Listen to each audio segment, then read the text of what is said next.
Very good morning, students. We are in the gluteal region, and this question is regarding an important ligaments, that is the sacrotuberous ligament, which is also supported by the sacrospinous ligament, and these two ligaments converts the greater and lesser sciatic notch into the greater and lesser sciatic foramina, through which important structure they pass. Okay, so in this short question we will learn about first the sacrotuberous and sacrospinous ligament. Okay, and then we will learn the boundaries of the greater and lesser sciatic foramina, and then we will learn about the structures which are passing through these two important foraminas. Okay, so let us see it under the following heads. Okay, the introduction, as I have already introduced you about this greater and lesser sciatic foramina and their ligaments. Coming to the sacrotuberous ligament, if we see the attachment of the sacrotuberous ligament, it is quite a broad and strong ligament. Let us see in this diagram. This is the greater sciatic notch, this is the lesser sciatic notch, and this is the spine, ischial spine, right? So this is the greater sciatic notch, lesser sciatic notch. Okay, this is the posterior superior iliac spine, this is the posterior inferior iliac spine, this is the sacroiliac joint, and this is just the lateral margin of sacrum, the midline of sacrum, the sacral body is here, the promontory is here. Okay, the posterior surface of the sacrum with sacral foramina is shown here.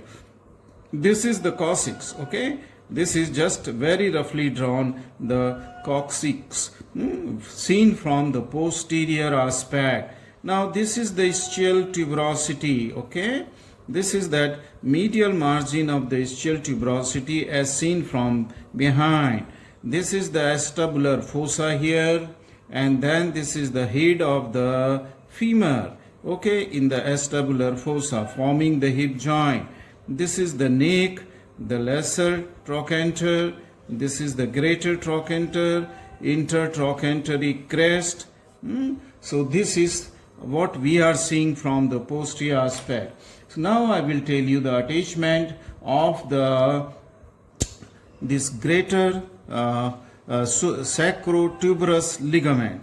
Now this sacrotuberous ligament is attached to the posterior superior iliac spine and then posterior inferior iliac spine from the posterior aspect and the lateral margin of the sacrum as I am drawing, then from the margin of the coccyx also. So right from the ilium to the sacrum posterior surface near its margin, then the coccyx, this ligament is quite broad in its upper attachment, where it is attached to the ilium, to the sacrum posterior surface, and then up to the coccyx. And this broad then ligaments become narrow and it goes laterally and downward to get attachment onto the medial margin of the ischial tuberosity. Okay, so this is how this ligament is attached onto the ischial tuberosity. A part of this ligament, okay, which is may extend onto that of the ramus, okay, the ramus of the ischium, and then this part is sometimes known as the falciform process. Otherwise its main attachment is onto the ischial tuberosity near its margin. So this is the broad, strong, okay, sacrotuberous ligament. Okay, it's both the attachment. Now there is a second ligament which is called as the sacrospinous ligament. So we are on the sacrospinous ligament. Now this sacrospinous ligament is a triangular ligament, and this is attached onto the tip of the ischial spine. Okay, this triangular ligament. Then it runs anterior to the sacrotuberous ligament, and this base of this ligament, that is the sacrospinous ligament is attached onto the lateral margin of the lower part of the sacrum and to the coccyx. Okay, so this is just since it is lying anterior to that of the sacrotuberous ligament, I will just point it by the dotted line here, the upper border and the lower border of the sacrospinous ligament, whose base is attached onto the sacrum and to the coccyx. So this is the sacrotuberous and sorry. It means the sacrospinous ligament is seen from ventral aspect, while the sacrotuberous ligament, it covers the surface, posterior surface of the sacrospinous ligament. Okay, since we are seeing it from behind, okay, this is hidden, okay, behind that of the sacrotuberous ligament, sacrospinous. Now, these are the two important ligaments, okay, present into the pelvis, okay, and they convert the greater sciatic notch. This was the greater sciatic notch. Okay, just a minute, I will show you in the bone. Let me bring a bone. Yes, now this is the, say for example, the hip bone, and this is the greater sciatic notch. Okay, and this is the ischial spine, and this is the lesser sciatic notch. This is that medial margin of the ischial tuberosity, on which the lower part, on which this sacrotuberous ligament is attached. The sacrotuberous ligament, as I said, from the posterior superior iliac spine to the posterior inferior iliac spine, lateral margin and the posterior surface of the sacrum, then onto the coccyx. So if we see the extent of this ligament will extend, this ligament will extend from ischial tuberosity, right from that of the ilium to ischial tuberosity. And this ligament, my pencil, imagine that it is the lateral margin of the sacrotuberous ligament, will convert these two notches, greater and lesser sciatic notch, into foraminas. Okay, greater sciatic foramina, and this will be the lesser sciatic. So this is the ischial spine, where the triangular sacrospinous ligament will attach, which will be lying anterior to the sacrotuberous ligament. Okay, so most of the part of the sacrospinous ligament is hidden when we are seeing it from the posterior aspect. Okay, now let us come to the boundaries of the greater and lesser sciatic foramina in this diagram itself. Now this diagram, I mean, say this is the greater sciatic foramina. Now it is bounded by the greater sciatic notch. Okay, right, and here on to medial side it is bounded by the sacrotuberous ligament. Below it is bounded by the sacrospinous ligament. This ligament is sacrospinous. Okay, so below it is bounded by the sacrospinous ligament. Okay, so once again I will repeat the boundaries of the greater sciatic foramina. On lateral side, okay, it is bounded by the bony margin of the greater sciatic notch. On medial side by the sacrotuberous ligament, and below by that of the sacrospinous ligament. So the large greater sciatic foramina is here. Let us come to the boundary of the lesser sciatic foramina. And the lesser sciatic foramina, similarly, laterally it is bounded by the lesser sciatic notch, above by that of the sacrospinous ligament, and medially by that of the sacrotuberous ligament. See, this is small foramina. So greater sciatic foramina and the lesser sciatic foramina.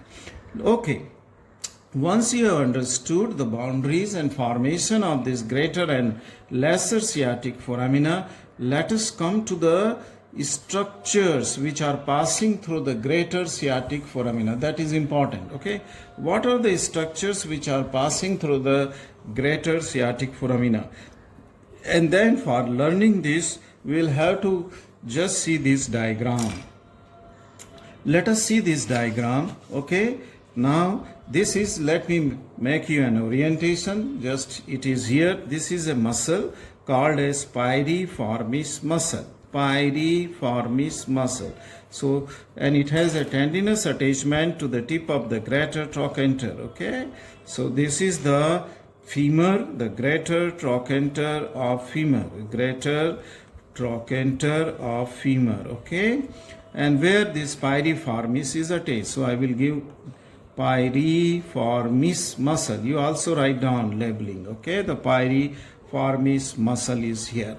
Now, what you will see here, that the boundary of the greater sciatic foramina, I am just drawing this. Okay, this is that boundary of the greater sciatic foramina. Okay, this is that ischial spine from where the triangular, the sacro-spinous ligament is passing, and then I will draw this sacro-spinous ligament, and this is the margin of the sacro-tuberous ligament I am drawing. This is the margin of the sacro-tuberous ligament, right? This is the boundary of the lesser sciatic foramina. Okay, lesser sciatic foramina, right? This is muscle is here, okay, hiding that margin of that. So I will draw this like this. So this is the, now you get the orientation, greater sciatic foramina, this is the lesser sciatic foramina, sacrotuberous ligament, and this is the a very small part of the sacrospinous ligament is seen here. Okay, it is sacro. So greater sciatic foramina, lesser sciatic foramina, greater trochanter. Now from the greater sciatic foramina, many structures will pass. That means they will come from pelvic cavity to that of the gluteal region. Since we are in gluteal region, many structures will come through it. Okay, let us see. And this is the long list of the structures which are passing through. Okay, note down in your notebook, please. Okay, the structures passing through that of the greater sciatic foramina. The first, and you divide it into three categories, these structures which are passing. The first category is from pelvis to the gluteal region.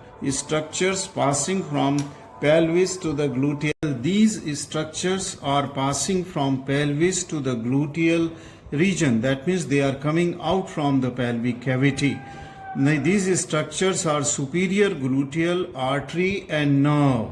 Okay, they lie above the piriformis muscle, and below the piriformis there are also the inferior gluteal nerves and artery.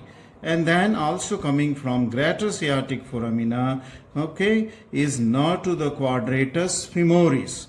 Okay, I have here mentioned only the arteries and nerve. Okay, muscle coming out from the this greater sciatic foramina, from pelvic cavity towards the gluteal region. But superior and inferior gluteal veins are there. They are going inside the pelvis from gluteal region. That's why they were not mentioned in this list. Let us see these structures, how they are going out from the pelvic cavity. See this. This is the superior gluteal artery from the upper margin of the piriformis. This is the superior gluteal artery, and then this is the superior gluteal nerve that is coming from pelvic cavity. Similarly, here is the inferior gluteal nerve and inferior gluteal artery which is coming out. This is inferior gluteal artery and many branches. I am just drawing for this only few branches, otherwise the diagram will be more crowded. Okay, it will be. So superior gluteal artery and nerve, inferior gluteal artery and nerve is here, and then there will be the structure coming from here is the structure which is going to supply a muscle inside the gluteal region. This thin nerve you can see here, it is going. Okay, this is the nerve to the quadratus femoris. Okay, this is the nerve to the quadratus femoris.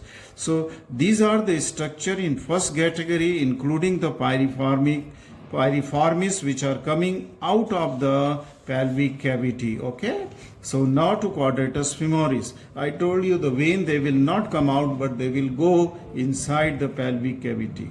coming to the second category of structure which are coming out of the pelvic, this greater sciatic foramina, but they are not going to the gluteal region, but they are going to the back of the thighs. This is second category of structure.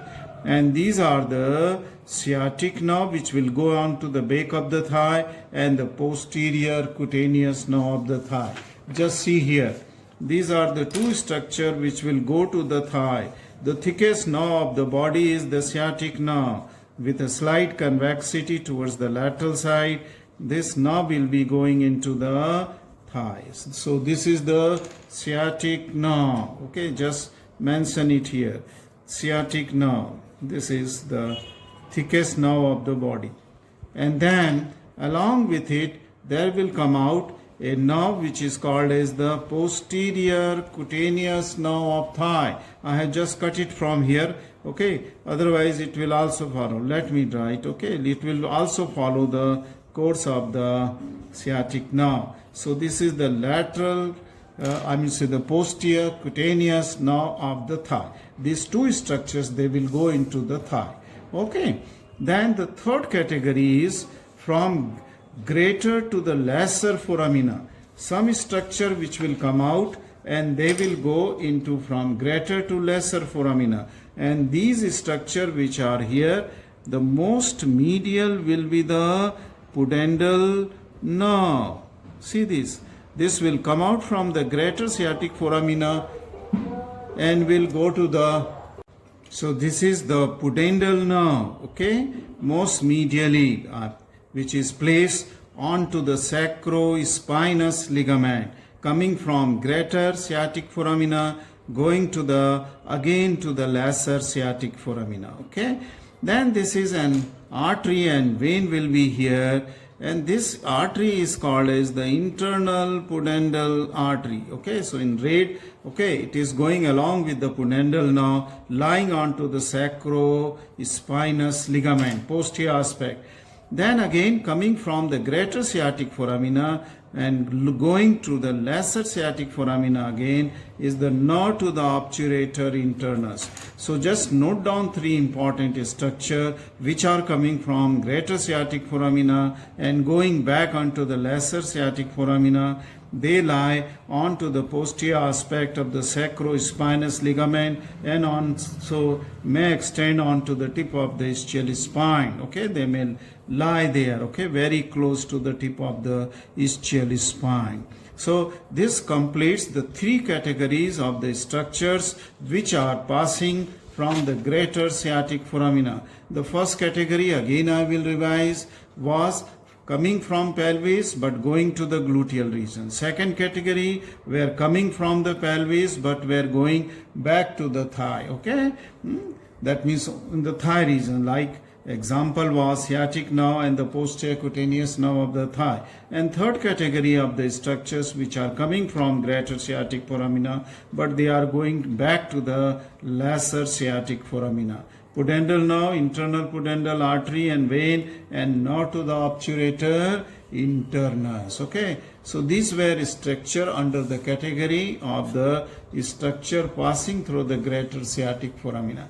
Now we come to the structures which are passing through the lesser sciatic foramina. And these structures which are passing from lesser sciatic foramina, okay, these are under the one category, that is pelvis to the gluteal region. Okay, just like piriformis muscle, from pelvis to the gluteal region. This muscle is, this is there is a tendon, and this tendon is that of the tendon of the obturator internus. See this tendon I am drawing, which is lying deep to the sciatic nerve, coming from the lesser sciatic foramina. This is the lesser, and going towards the medial surface of the greater trochanter of the femur. So this is the tendon of the obturator internus. Please note down, tendon of obturator internus. Okay, obturator internus. Just it is followed with the two muscle, small muscle, which are called as superior and inferior gemelli. okay, very small band of the muscle fibers onto the superior and inferior surface of the tendon of the obturator internus, which is just following the course of the obturator internus tendon. So these are the two gemelli. So it was obturator internus and superior and inferior gemelli. Now then, this structure which are passing from gluteal region to the perineum, okay, that means they were coming from greater sciatic notch, and then they have gone back into the lesser sciatic notch, which were lying on to that of the posterior surface of sacro-spinous ligament and onto the ischial spine. Pudendal nerve, internal pudendal vessels, and that of the nerve to the obturator internus. Through this lesser sciatic nerve, they are not going back to the pelvic cavity, but they are going to the perineum. They are going to. So, they are going from gluteal region to perineum. Thus, a separate category, a structure passing from gluteal region to that of the perineum. Thus, these are the structures which pass from gluteal, from the greater and lesser sciatic foramina. Okay, let's come to the lastly to that of the applied importance. And applied importance is in relation to the intramuscular injection. See, we are seeing this gluteal region, okay, from posterior aspect, okay. Now, intramuscular injection are mostly given in the gluteal region because muscles are very thick there and they are very rich in blood supply, so the drug gets absorbed very quickly, and since they are deeper, so the chances of pain are less. But if you will inject in anywhere in the gluteal region, okay, gluteal region means this region, okay, of the buttock, you cannot inject in anywhere. You have to just divide the whole gluteal region into 4 quadrants, and in this inner quadrants, this is the medial side, this is the lateral. Inner quadrant, sciatic nerve comes out, okay. So if the sciatic nerve get injured, injection is made into the sciatic nerve, this will be this will lead to the lot of neurological problems of lower limb. So this is the sciatic nerve. So you cannot give into the lower quadrants and especially the medial. So you have to choose an upper quadrant, okay, where the gluteus medius and minimus are present, and weak vessels, superior gluteal nerves and vessels are there, okay. So the outer quadrant is an important area for the injection. So never give the injection in the medial part, okay, on lower and medial part, because the sciatic nerve is there.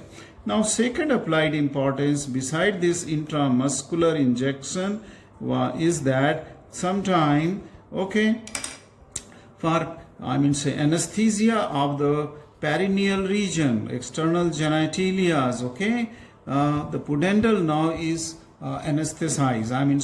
Pudendal block is done. That means anesthetic agent is just put around the surface, in the neighborhood of this pudendal nerve.